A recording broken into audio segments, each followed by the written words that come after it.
राज्यभरामध्ये अतिशय मोठ्या प्रमाणामध्ये या ठिकाणी पाऊस होतोय. अनेक ठिकाणी रस्ते बंद झालेले आहेत, रेल्वे मार्ग बंद झालेले आहेत. पुणे मुंबई रेल्वे मार्ग आहे हा सुद्धा आता बंद झालेला आहे सकाळपासून. वाहतुकीसाठी सुद्धा हा रस्ता आता बंद ठेवण्यात आलेला आहे अनेक ठिकाणी राज्यभरामध्ये.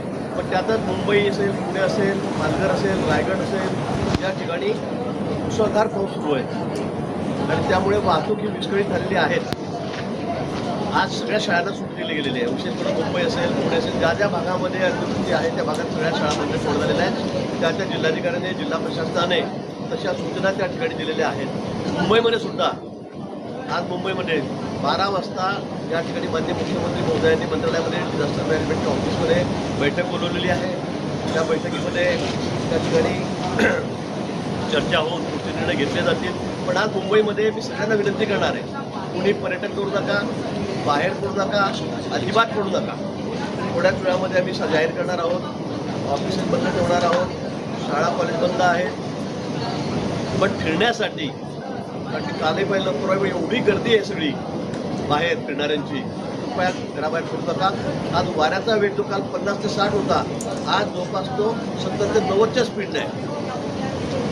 वाऱ्याचा वेग हा 70 ते 90 प्रति किलोमीटर म्हणजे प्रति तास किलोमीटर हा इतका आहे. त्यामुळे कोणीही बाहेर पडू नका. मुंबईमध्ये अनेक ठिकाणी झाडं पडण्याचा प्रकार होतो आहे. हवेमुळे, जास्त वाऱ्यामुळे अजूनही झाडं पडण्याची शक्यता आहे. आपण झाडाखाली उभे आहात, ती गाडी चाललेली आहे, तर अशा ठिकाणी जवळ खूप मोठा नुकसान किंवा जीवितहानी होण्याची शक्यता आहे. आणि म्हणून शक्यतोवर आज बाहेर पडू नका. आज आणि उद्या काही ठिकाणी रेड अलर्ट दिला गेलेला आहे. त्यामुळे आमची सर्वांना विनंती आहे, कुणीही विनाकारण कुठेही बाहेर पडू नका. सर, ग्रामीण भागातले आमदार पोहोचणार नाहीत, मंत्री पोहोचू शकत नाहीत, काय नेमकं अधिवेशनाचं कामकाज सुरू राहणार आहे का? कारण मुंबईतलेच फक्त लोकप्रतिनिधी येऊ शकतात. थोड्याच वेळामध्ये या संदर्भातला एक निर्णय होईल. माननीय मुख्यमंत्री महोदय, आमचे मान्य विधानसभेचे अध्यक्ष आहेत, मान्य सभापती आहेत विधान परिषदेचे, ते या बाबतीमध्ये निर्णय जाहीर करतील. पण मला वाटतं की आज आणि उद्या अतिशय मुसळधार पाऊस आणि वादळ या ठिकाणी हवामान खात्याने दाखवलेलं आहे. त्यामुळे आपण कुणीही बाहेर पडू नका. परवा वॉटरफॉल धबधब्याच्या खालच्या ठिकाणी बघायला गेले, 2 मुलं किंवा रिक्षाला जावं लागलं तरुणांना. आणि म्हणून माझी पुन्हा विनंती आहे, अनेक जण पावसाची मजा घेण्यासाठी अजून फिरता आहेत, कोणीही बाहेर फिरू नका. किंवा पोलिसांना मग सक्ती करावी लागेल, सक्तीच करावी लागेल. त्यामुळे अशी परिस्थिती येता कामा नये. सर्वांनी आम्हाला सहकार्य करावं.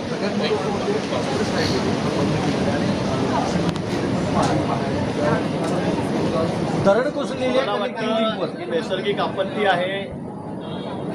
आपलं सर्वांचं काम हेच आहे की फक्त राजकारण न करता या ठिकाणी सगळ्यांनी सहकार्य करायचं आहे. वादळ, पाऊस, अतिवृष्टी मोठ्या प्रमाणामध्ये आहे. या विषयावर नंतरही बोलता येईल, पण लगेच कुठे कळायला लागलं की त्याच्यावर राखणच करायचं. मला वाटतं ही आमची तुमची सर्वांची जबाबदारी आहे. जनतेचं हित, त्यांच्या जीवाचं रक्षण याला प्राथमिकता त्या ठिकाणी दिली पाहिजे. काल रात्रीसुद्धा आपण बघितलं, नागपूरमध्ये 6 जण त्या ठिकाणी मृत्यू पडले. मी रात्री 2-3 वाजेपर्यंत तिथेच होतो. नागपूर डायरेक्ट तिथे 12 वाजता पोहोचलो. त्या अशा दुर्दैवी घटना घडत आहेत. त्यामुळे सर्वांनी अलर्ट राहिलं पाहिजे. विरोधी पक्ष नेत्यांना मी विनंती करेल, तुम्ही सहकार्य करा. आपण नंतर 2 दिवसांनी काय करा असेल ते बघू. पण आता लोक काहीतरी विचलित होतील, म्हणजे डिस्टर्ब होतील, अशा प्रकारचे विधानं कोणी करू नका. आरोप प्रत्यारोप आपण नंतर करू.